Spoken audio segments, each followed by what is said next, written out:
Hi, my name is Michael, and this is my fourth video about a subject that I feel very passionate about called emotional intelligence. Today's topic is money and how it relates actually to make your life happier.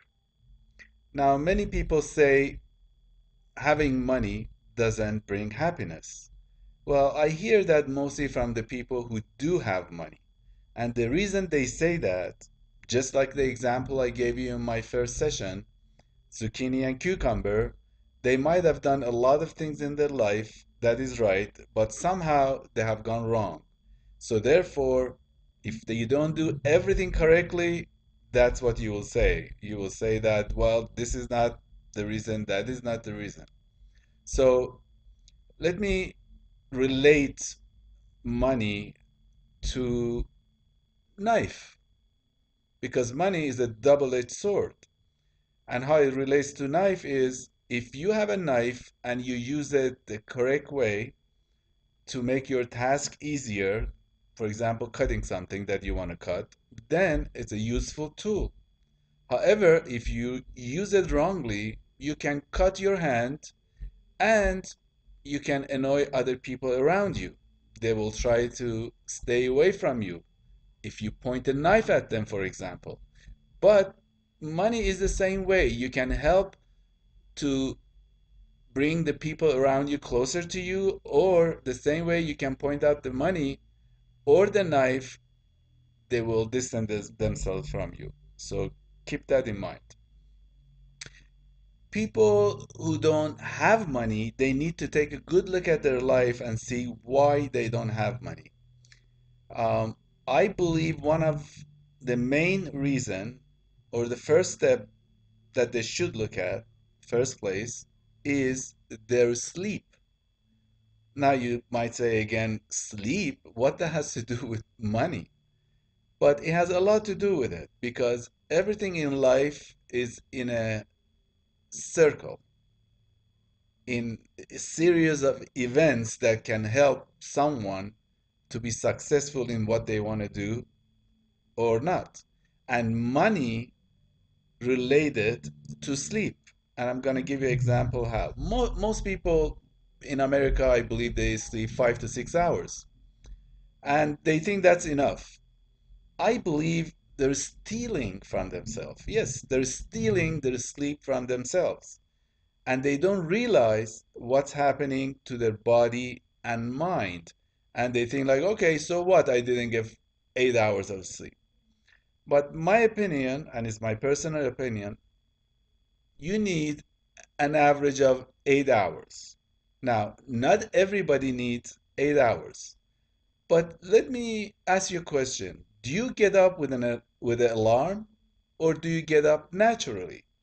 If you do get up with an alarm, that means you didn't get enough sleep. So, how can we go about this and solve the problem? I know you're not going to like what I'm telling you, but this is my opinion. You're more than welcome to listen to it and judge it by yourself. If if you need 8 hours of sleep, and in my personal opinion, you need to get up when the sunrise happens. So let's imagine sunrise is around 5:30 in the morning, and you need, I would say, half an hour in order for you to settle down. You have to roll over, maybe you read something, think about something before you fall asleep. So if you have to get up 5:30 in the morning and you need 8 hours of sleep and you need half an hour to fall asleep, that brings you to 9 p.m. Now you might say, well, this guy's crazy. He doesn't know what he's talking about. It doesn't work. Well, I've been married for almost 30 years. I have kids. I have many businesses.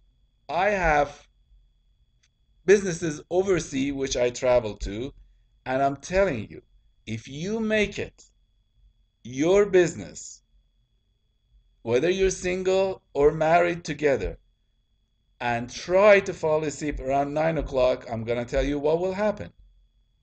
First of all, in my opinion, and you can do your own research, if you get sleep before midnight, it's more valuable than if you sleep at 6, 7, 8, 9, 10 in the morning.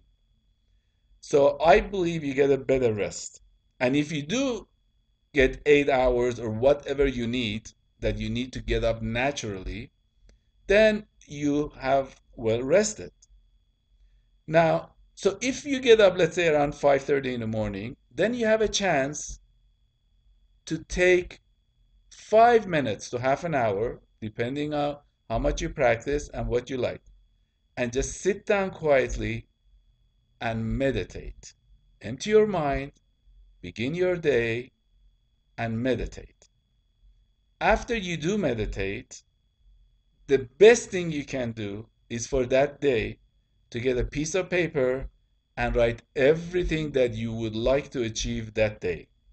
So if let's say you meditated 15 minutes and let's say it took you another 5 minutes to write that down.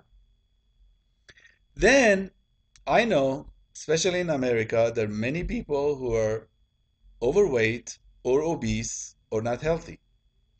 You have no excuse. Oh, I have so much work to do. Oh, I'm tired. Well, I have to take care of the kids, their homework, there's soccer game, baseball, football. I have to make sure they take shower. I have to. No, it's 5:30 in the morning that you woke up. So right now, it's before 6 o'clock. You can for sure take the time and take care of yourself and exercise, whether it's at home, whether walking outside or running or going to the gym. So you have no excuse that I don't have time to take care of myself. So let's just look up to here. What happened? You got enough sleep, you were well rested, you meditated, and you exercised. I assume now you might be hungry. And think about how many days you really have a nice breakfast, which is a very important meal of the day. So now you can have breakfast. Let's say you go to work. Guess what? Maybe there is less traffic now because you're going earlier to work. And if you do get to work earlier, you can have your cup of coffee, probably few people are at work.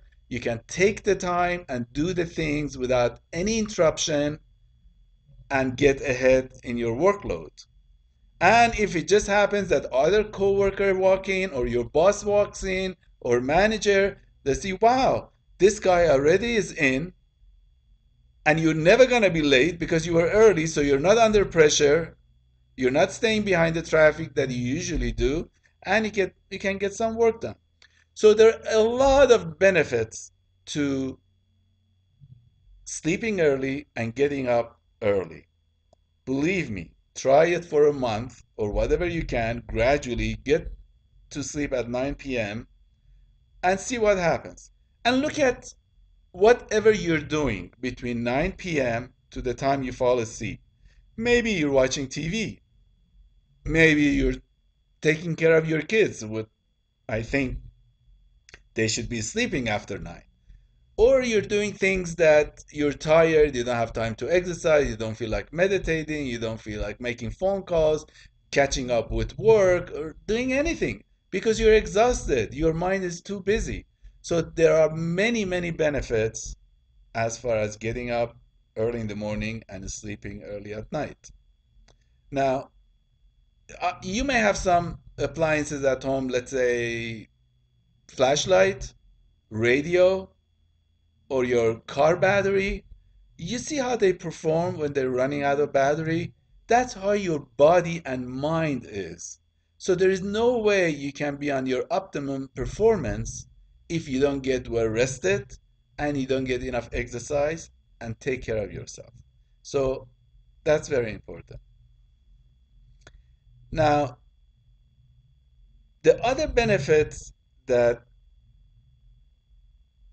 you get from getting up early is the things that you like to do, it will allow you to do it. And that has to do with money and sleeping the right time.